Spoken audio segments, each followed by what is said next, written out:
The speech of bit of the night. Get the bagpipes out, would you? And so this is... Did you get a line to me? That's very impressive. The first speech is normally the immortal memory of Robert Burns, which is a kind of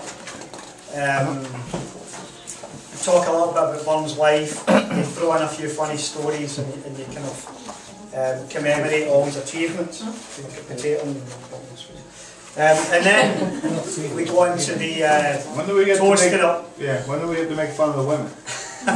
That's John's job, which he's kindly volunteered for. Normally this takes about 20 to 25 minutes. I'm not going to talk for that long at all. Probably about 5 to 10 minutes maximum. And I'm going to kind of read it a wee bit because I've not had much time to prepare this week, but for one reason or another. Really, you have a job? Normally I've got a lecture. So here we go. I'm proud to say that Scotland has had a fair share of famous men, such as William Wallace, Sir Walter Scott, Alexander Fleming and Alexander Graham Bell, to name but a few. But arguably the most famous of all is Robert Burns. So who is Robert or Robbie Burns? Well, over the next few minutes I'll try to provide a brief insight into Scotland's national poet, with hopefully a few laughs along the way. I delivered this speech at last year's secret meeting of the Westchester branch of Sex Addicts Anonymous. So apologies to those of you who have heard it before. Burns' time on earth was short, but his impact long-lived. He was born on January 25th, 1759, a mere stone's throw from where Allan's parents lived, and died 37 years later. I was talking to a few of my buddies in work this week and asked them what they knew about Burns. My Italian colleague, Luigi, made up name, remarked, Roberto Burns, the great lover of women, Scotland's Casanova. And I had to agree. My Russian colleague, Mikhail, said, Comrade Burns, the people's poet. And I agreed that this was another aspect of his work. Finally, my Jewish colleague looked at me with a puzzled look in his face and said, Rabbi Burns? Never heard of him.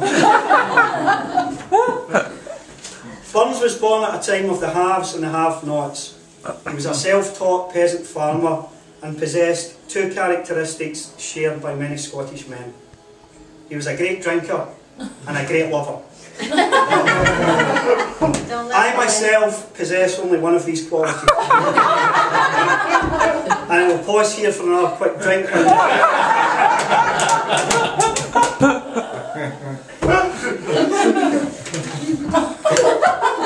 Man, that's what.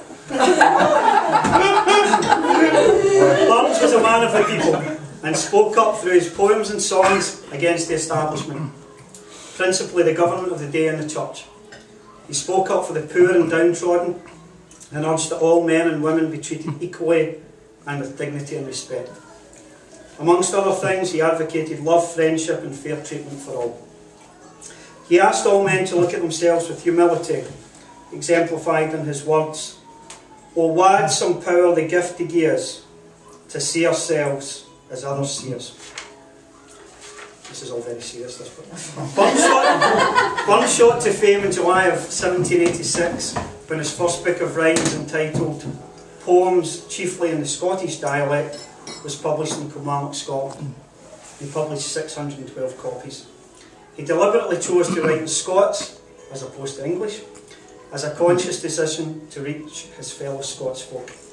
The book sold out and his fame spread nationally and internationally, which in turn led him to Edinburgh, where he was introduced to polite society and feted by the establishment. His genius was confirmed by the publishing of his even more successful second edition in 1787. And in 1788 he gave the world the song which is unquestionably the universal anthem of friendship and remembrance of bygone days. I refer of course to Auld Lang Syne, which Elaine will sing later this evening. Alright, so I mentioned earlier that Burns was a great lover. He only married once, had a ton of girlfriends and fathered 9 children during his short lifetime.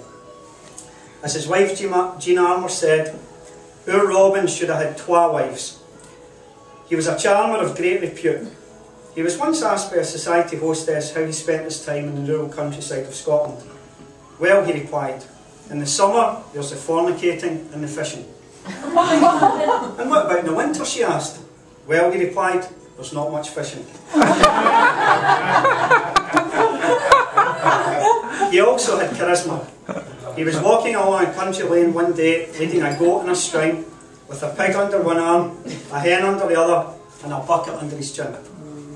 He met a rather prim-looking young lady and asked her for directions to the village. She replied that it was a long way off and pointed out a shortcut through the woods. When Burns asked her to show him the way, she was alarmed and afraid that this strange man would take advantage of her. Burns said, "Well, how could I?" and highlighted his predicament, the goat, the hen, the pig and the bucket. To which she replied, "Well, you could tie the goat to a tree, put the hen under the bucket, and I'll hold the pig." Now that's charisma. Earlier today, John and I were in Molly Spillane's, John looking resplendent in his kilt.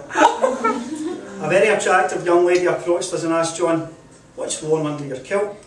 Quick as a flash, John responded, "Nothing's warm, everything's in perfect working order."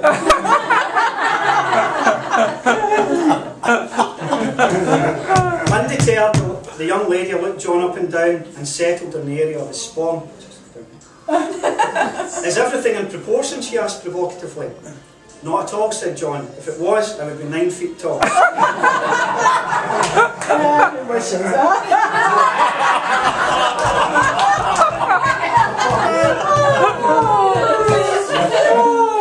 Now, the woman was wearing these real tight hipster pants, and emboldened by the repartee, I asked her, "How do you get into those pants?" Quick as a flash, she replied, "Well, you can start by buying me a drink." There's a story of a conversation between Burns and one of his neighbours on the subject of sex before marriage. I should have started with an apology in case this was offensive to anyone. Sorry. Apology. The neighbour says, "I never had sex with my wife until we were married, did you?" To which Burns replied, "I'm not sure, what was her maiden name?"